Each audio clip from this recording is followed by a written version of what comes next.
thank you to the Palestine Solidarity Campaign, not just for today, but for all the days that they're campaigning for peace and for justice for the Palestinian people. Thank you, PSC.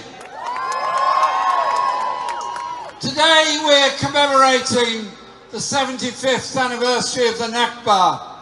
The Nakba, when 750,000 Palestinian people were driven from their homes, their towns and villages destroyed, and forced to live in exile or in refugee camps. There are people who were forced into refugee camps in Lebanon, in Jordan, in Syria, and other places around the world before even I was born. Their families still live in those camps. The total population of Palestine is one figure, but only half of that figure actually live in Palestine. The rest are in refugee camps or in exile all around the world. More than 5 million Palestinians living in exile around the world. And having visited those refugee camps, you come away with two impressions. One is the horror and the sadness of being stuck in a refugee camp for your whole life. And the second is that indomitable spirit of hope and determination of Palestinian people, particularly the young Palestinians. Not many years ago, I was in Jordan and visited the camps in Jordan. And I spent a whole afternoon talking to and listening to the school council of the secondary school for the Palestinian young people. The spending on that school was less than half the normal capitation spending in this country. And those young people so valued their education and were so determined to achieve so much for themselves and their families, and talked to me about their hopes for a world of peace and justice, and their hopes of their families being able to return to Palestine. I was inspired by them, these young people that had known no life other than a refugee camp. Those are the people that we should be speaking for and supporting.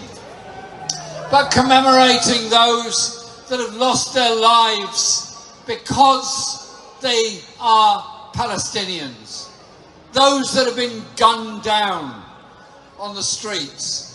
Those that have died from the bombardment of Gaza.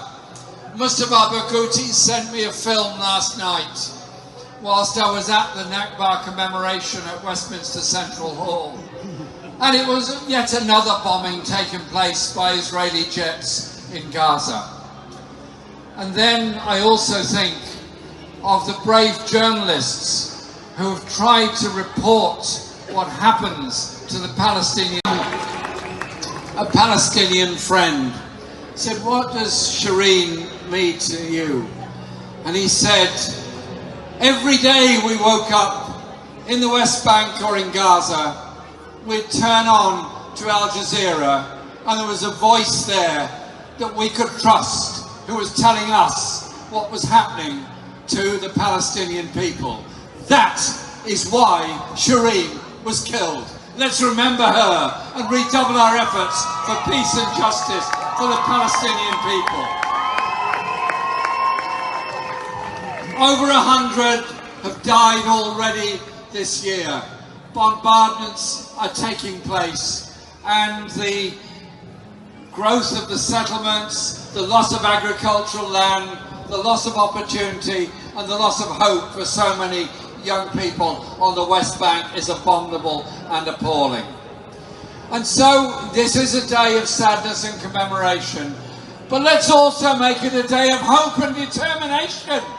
Hope and determination. Determination to oppose the British government's attempts with its anti-BDS bill to prevent effective protest against the Israeli occupation of Palestine, against the growth of those settlements, and against the export of arms to Israel, which are then used to destroy Palestinian people and their lives. But it's also an opportunity to recognise the strength of the movement around the world in support of Palestinian people.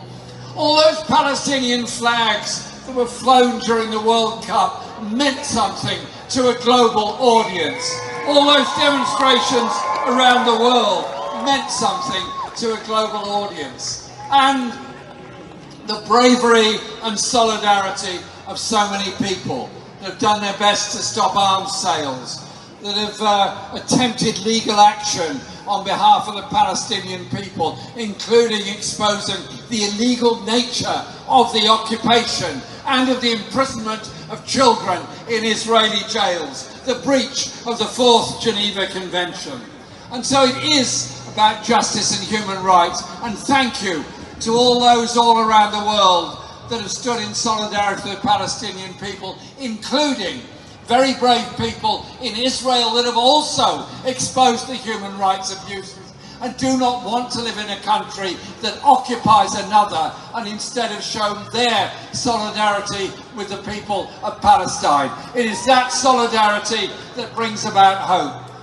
And in a political world that's dominated by cynicism, by unrelenting personal attacks on those that speak out for peace and truth and justice around the world, there is also the solidarity of hope, the solidarity of those campaigning against injustice and poverty in this country, and those who are in solidarity with those trying to bring peace to the war zones all around the world.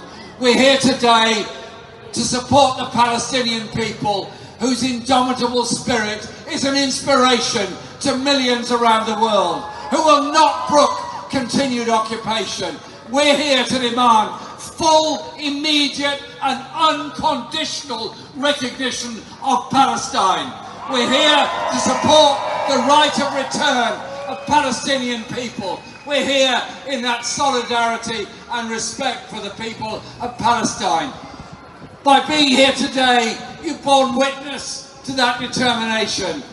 We're going to be here again and again and again.